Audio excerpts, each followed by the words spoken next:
codsi ayaan wataa marka koobaad waa inaad halkan iigu yeedhaan Samiixa Khaliil, Maslax Mideeye iyo Cumreyn. saddexdoodana waxaan soo gudbinayaa cadaynta in ay la shaqeystaan shaytaanka.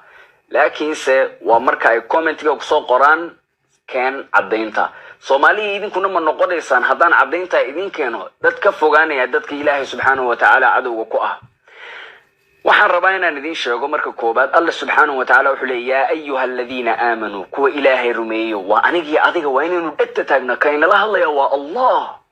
يا أيها الذين آمنوا لا تسألوا عن أشياء إن تبد لكم تسؤكم. هيسويدين سؤالها دي اللي إذين شيغو جوابتي ذا اللي إذين سيو جوابتي ذا أي نقول نسميه إذن ديبايسا كفي صدح ذا قفل مقعابي سؤال شاد هلكم كسو قولي دونتان ميدا لباس شرم بوي ساقا وزيرو بي او 6 وين هادو بلو كي هاي اسكداف mar horaan ka hadlay isagii liilba mar labaad inaan ku noqdo marrabo waxa kaloon arkay dad soo qoray aayadad ka soo hadashay Ilaahay subxaanahu wa ta'ala uu maqlaya waxa sir waxa kale sababu nuzul bilaahid sababu nuzul aayad kasta way leedahay laakiin si caam ahaan ayaa loo fasiraya walaalkayo ama walaashay dib ugu noqo tafsiirka ama fasalkayga soo xaadir waan ku bari doonaa.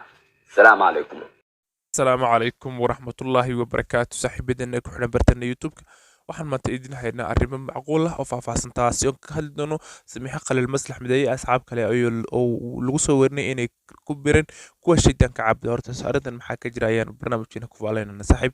marka hore waxaan ka codsanayaa inaad muuqaalka like saarto una share gareysa saaxiibadeena kale Facebook. waad ku mahadsantahay la jaanqaadkaaga iyo qurux badan inaad nala joogto saaxiib.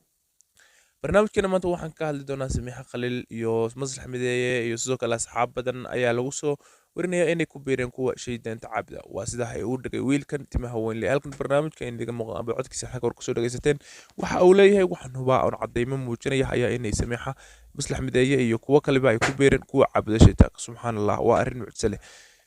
barnaamijkan oo aan maanta kaga faalon doono qodobkeenan ayaan dooda ku saaranaa saaxiib, laakiin waxaan ka codsanayaa mar labaad inaad muuqaalka like saarto oo share gareyso saaxiibadeena kale ee Facebook.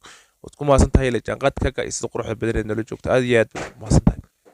Samiixa oo ah gabadh youtuberada sidoo kalena ah jacaylka Sirla Cabdi ayaa lagu soo warramaya inay noqotay kuwa shaydaanka cabdi, laakiin inagu caddayn uma hayno.